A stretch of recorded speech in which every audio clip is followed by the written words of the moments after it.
مرکز یکجہتی اسلام، افلاک سے اونچا شہ لالاک کا ہے نام، ہے ذات نبی مرکز یکجہتی اسلام، افلاک سے اونچا شہ لالاک کا ہے نام۔ اعوذ باللہ من الشیطان الرجیم، بسم اللہ الرحمن الرحیم، الحمد للہ رب العالمین بارئ الخلائق اجمعین، ثم الصلاة والسلام علی اشرف الانبیاء والمرسلین، حبیبنا و حبیب الہ العالمین، الذی سمی فی السماء احمد وفی الارضین بابی القاسم محمد، اللہم صل علی محمد وآل محمد وعلی آلہ الطیبین الطاہرین المعصومین، ولعنت الدائم علی اعدائہم اجمعین من یوم عداوتہم الی قیام یوم الدین۔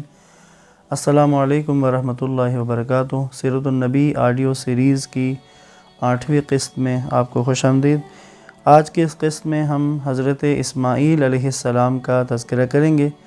حضرت اسماعیل علیہ السلام کی ولادت بائبل کے مطابق حضرت ابراہیم علیہ السلام کی عمر جس وقت 86 برس کی تھی، تب ان کی دوسری بیوی جناب ہاجرہ کے بطن سے حضرت اسماعیل علیہ السلام پیدا ہوئے۔ ابراہیم علیہ السلام کے پہلے بیٹے تھے، کیونکہ اس کے بعد اگلی ادھیڑ عمری میں ہی حضرت ابراہیم علیہ السلام کی دوسری بیوی جناب سارہ سے حضرت اسحاق کی ولادت ہوئی ہے۔ جناب ہاجرہ کا جب حمل ٹھہرا تو یہ روایات میں آتا ہے بشری تقاضوں کے مطابق حضرت سارہ کو اپنی لونڈی ہاجرہ کے حاملہ ہونے پر رشک ہوا، تو جناب ہاجرہ کو مجبوراً ہیبرون سے سور جو موجودہ لبنان میں ایک بندرگاہ ہے وہاں چلی گئیں۔ وہیں پر ایک چشمے کے پاس حضرت اسماعیل علیہ السلام پیدا ہوئے، اور کہتے ہیں انہوں نے فرشتے، یہ میں روایات جو ہیں وہ تورات میں جو ذکر ہیں، موجودہ جو بائبل ہے اس میں سے جو ہماری کتابوں میں نقل ہوئے ہیں انہی کے حساب سے بیان کر رہا ہوں، کہ حضرت اسماعیل کا نام رکھا ایک فرشتے کی بشارت کے مطابق۔ یہ اسما اور ایل سے مرکب ہے۔ ایل عبرانی میں اللہ کے مترادف ہے، اور عربی میں اسما اور عبرانی کے شمع کے مطابق سن۔ چونکہ حضرت اسماعیل کی ولادت اللہ تعالیٰ نے ابراہیم علیہ السلام کی دعا سن لی تھی، اس لیے یہ نام رکھا گیا۔ اب اسماعیل علیہ السلام کی پیدائش کے بعد جناب سارہ نے تقاضا کیا کہ اسماعیل اور ان کی والدہ کو کسی اور جگہ منتقل کریں۔ حضرت ابراہیم جو ہے وہ ان دونوں کو، اپنے اس نسل کو، اس بیٹے اور بیوی کو کسی اور علاقے میں رکھیں۔ تو یوں اللہ تعالیٰ نے بھی حضرت ابراہیم علیہ السلام کو حکم دیا، اور ان دونوں کو وادی غیر ذی زرع، یعنی وہ وادی کہ جہاں پر زراعت نہیں کی جاتی، جو زراعت کے لیے نہیں تھی، وہاں پر چھوڑ دیا، جو آج کا حجاز اور مکہ شہر اور موجودہ خانہ کعبہ کے پاس، جہاں ننھے اسماعیل علیہ السلام جو گود میں تھے اپنی والدہ کے، جب پیاس کا غلبہ ہوا کہ حضرت ابراہیم علیہ السلام، تھوڑا سا شاید ڈیٹیل بتا دوں میں، حضرت ابراہیم علیہ السلام اس اللہ کو دک صحرا میں جب اپنی زوجہ جناب ہاجرہ کو چھوڑ کر جانے لگے، تو جناب ہاجرہ نے سوال کیا، ہمیں کس کے سہارے پہ چھوڑ کے جا رہے ہیں؟ کہا کہ کس کے سہارے پہ ہمیں چھوڑ کے جا رہے ہیں، یہاں تو کوئی نہیں ہے۔ تو حضرت ابراہیم علیہ السلام نے جواب دیا، یہ حکم خدا ہے کہ جس کی وجہ سے میں آپ کو چھوڑ کے جا رہا ہوں، اور اسی خدا کے حوالے کر کے جا رہا ہوں۔ اس کے بعد حضرت ہاجرہ مطمئن ہو گئی، ابراہیم علیہ السلام چلے گئے، اور اب جو ان کے پاس خوراک تھی، جو ذخیرہ تھا خوراک اور پانی کا، وہ کچھ ہی مدت میں ختم ہو گیا۔ اب یہاں کی پانی کی وجہ سے، پیاس کی وجہ سے حضرت اسماعیل پیاسے ہو گئے، تڑپنے لگے، رونے لگے۔ تو جناب ہاجرہ نے اب پانی کی تلاش کی۔ اب پانی کی تلاش کرنے کے لیے مشہور واقعہ ہے کہ جناب ہاجرہ مکہ، اس وقت خانہ کعبہ کے پاس ہی 2 چھوٹی پہاڑیاں تھیں، جس کا کوہ صفا اور مروہ۔ تو جناب ہاجرہ جب صفا پہ جاتی تھیں تو انہیں مروہ میں پانی نظر آتا تھا، اس طرف دوڑ کے آتی تھیں۔ یوں 7 چکر صفا و مروہ کے لیے ہیں، یہاں تک کہ جناب اسماعیل کی ایڑیاں رگڑنے سے زمزم کا چشمہ جاری ہوا۔ اور یہاں جب پھر پرندے وغیرہ بھی آئے تو دائرے کے عرب کے وہ قبائل کے جو پانی کی تلاش میں ایک جگہ سے دوسری جگہ جاتے تھے، انہوں نے جب پرندوں کو اس جگہ دیکھا اڑتا ہوا تو وہ پھر یہاں آ گئے۔ یہ قبیلہ جو ہے قبیلہ بنی جرہم تھا، جو پانی کے ساتھ دیکھ کر یہاں پر آ گئے اور حضرت ہاجرہ سے اجازت لے کر یہیں پر بھی آباد ہوئے۔ اور اسماعیل علیہ السلام نے بڑے ہونے پر بنو جرہم میں ہی ان کی شادی ہوئی اور مکہ میں ہی اسماعیل علیہ السلام یہاں پر آباد ہو کے بس گئے۔ حضرت ابراہیم علیہ السلام بیچ میں اپنے بیٹے اور اپنی بیوی کو دیکھنے کے لیے آئے، جو تقریباً حضرت اسماعیل علیہ السلام کے لڑکپن کا دور تھا۔ آئے اور آ کر انہوں نے کچھ وقت یہاں گزارا، جس کے بعد حضرت اسماعیل علیہ السلام کے بارے میں جناب ابراہیم کو ان کے قربانی کا حکم ملا خواب میں۔ قرآن نے اس کو بیان کیا ہوا ہے کہ جس وقت ابراہیم نے خواب میں دیکھا تو پھر اپنے بیٹے اسماعیل سے اس کا ذکر کیا، کہا اے میرے بیٹے، میں نے خواب میں دیکھا ہے کہ میں تیری گردن پہ چھری چلا رہا ہوں۔ تو حضرت اسماعیل بھی جانتے تھے، ایک نبی کے بیٹے تھے اور خود بھی نبی تھے، تو حکم پروردگار کو کہ جو خواب کے ذریعے وحی ہوتی ہے انبیاء پر، اس موضوع کو سمجھتے تھے، تو کہا اے میرے ابا، آپ اس امر کو انجام دے دیں، انشاءاللہ آپ مجھے صبر کرنے والوں میں سے پائیں گے۔ تو حضرت اسماعیل علیہ السلام کو لے کر جناب ابراہیم علیہ السلام قربان گاہ گئے جو منی میں ہے، اور وہاں جا کر حضرت اسماعیل علیہ السلام کے گردن پر چھری پھیرنا چاہا۔ اللہ نے ابراہیم علیہ السلام کے امتحان میں کامیابی کا اعلان کیا اور ذبیحے کے طور پہ ایک دمبے کو بھیجا گیا اور اسماعیل کی جگہ اس دمبے کو ذبح کیا گیا۔ پس حضرت اسماعیل علیہ السلام کے ساتھ دوسرا بڑا واقعہ جو اس علاقے میں حضرت ابراہیم کے ہمراہ پیش آتا ہے، وہ خانہ کعبہ کی تعمیر کا ہے۔ خانہ کعبہ کی تعمیر حضرت اسماعیل اور حضرت ابراہیم علیہ السلام نے مل کر کی، اور جناب ابراہیم اور اسماعیل نے کعبے کی بنیادوں کو اٹھایا۔ قرآن نے بھی یہی کہا ہے وَإِذْ يَرْفَعُ إِبْرَاهِيمَ الْقَوَاعِدَ مِنَ الْبَيْتِ، کہ ابراہیم علیہ السلام نے دیواروں کو بلند کیا، یعنی یہ خود کعبہ کو بنیاد سے تعمیر نہیں کر رہے، بلکہ کعبہ اس سے پہلے سے موجود ہے۔ جیسا کہ میں نے شاید اسی سیریز کے شروع میں عرض کیا تھا کہ یہ حضرت نوح علیہ السلام کے باقیات میں سے ہے یا شاید اس سے بھی قدیمی ہے۔ چند جگہ جن کی میں آج تھوڑی سی ڈیٹیل بتانا چاہتا ہوں۔ ایک تو حضرت اسماعیل علیہ السلام کی ولادت کی جو جگہ ہے، یہ سور ہے یا سور سوات سے، جنوبی لبنان کی بندرگاہ سور اسماعیل علیہ السلام کی جائے پیدائش ساحل بحیرہ روم پر واقع ہے۔ یہ الخلیل سے تقریباً 250 کلومیٹر شمال میں ہے۔ یورپی زبانوں میں اسے ٹائر لکھا گیا ہے۔ لبنانی بندرگاہ سیدا جسے سیدون کہتے ہیں، سور کے شمال میں ہے، اور سور کی اس وقت بھی یہ موجود ہے یہ علاقہ۔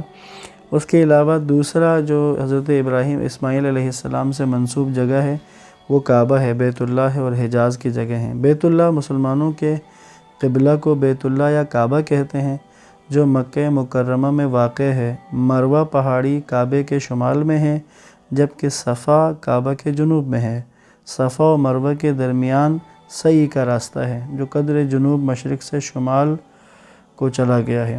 ہلکے نیلے رنگ کے سخت پتھر سے بنے ہوئے بیت اللہ کو کعبہ اس لیے کہتے ہیں کہ اس کی شکل مکعب ہے، یعنی یہ دو طرف سے، یعنی ایک طرف سے ذرا لمبا ہے اور دو طرف سے لمبا اور دو طرف سے تھوڑا چھوٹا ہے۔ اس کی لمبائی چوڑائی اور اونچائی برابر ہیں، مگر غور سے دیکھیں تو ایسا نہیں ہے۔ بیت اللہ زمین سے 15 میٹر بلند ہے، 15 میٹر 49 فٹ 3 انچ کعبے کی بلندی ہے حتیم کی جانب، اور اس کے مقابل کی دیواریں 35 فٹ لمبی ہیں، جبکہ دروازے والی اور اس کے مقابل کی غربی دیواریں 40 فٹ کی ہیں، یعنی دو اس کی دیواریں 40 فٹ کی ہیں اور دو دیواریں 35 فٹ کی ہیں، یعنی ایک طرف سے یہ 5 فٹ چھوٹا ہے۔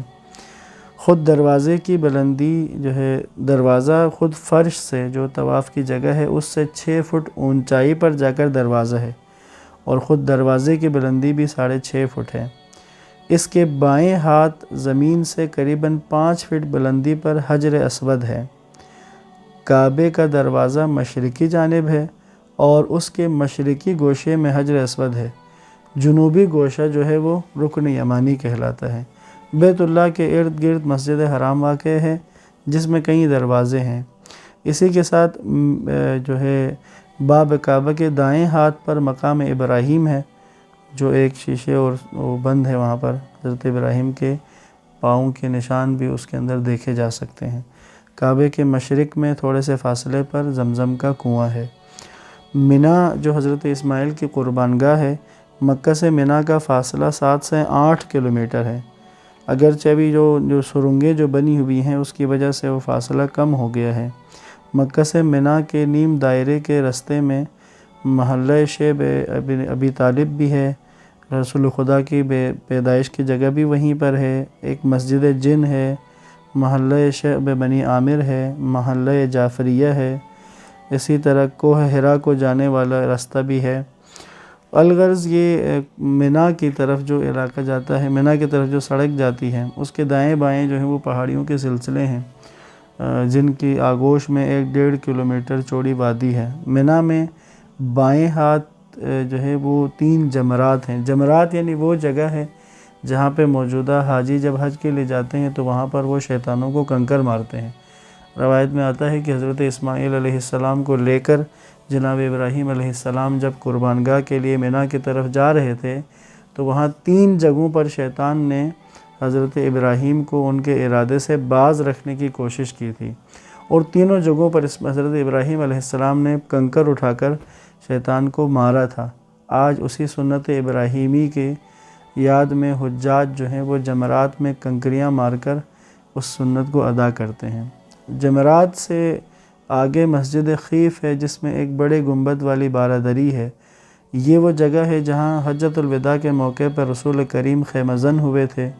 وادی منی کی گزرگاہ کے عین درمیان 10-12 فٹ اونچی اور 6 فٹ چوڑی وہ دیوار، یعنی یہ جو جگہ ہے منی کے پاس، یہاں پر ایک جگہ وہ ہے کہ یہاں سے ہی اصحاب فیل کا وہ قافلہ آیا تھا مکہ پر حملہ کرنے کے لیے، اور یہیں پر ابابیل جو پرندے آئے تھے، جو پرندوں کے جھنڈ تھے چھوٹے چھوٹے پرندوں کے، انہی کے کنکروں سے ابرہہ کا لشکر اسی منی کے قریب ہی تباہ ہو گیا تھا۔ حضرت اسماعیل علیہ السلام کی نسل اسی علاقے میں حضرت اسماعیل کی اولاد اور پھر انہی اولادوں سے آگے ایک بڑے بڑے قبائل بنے۔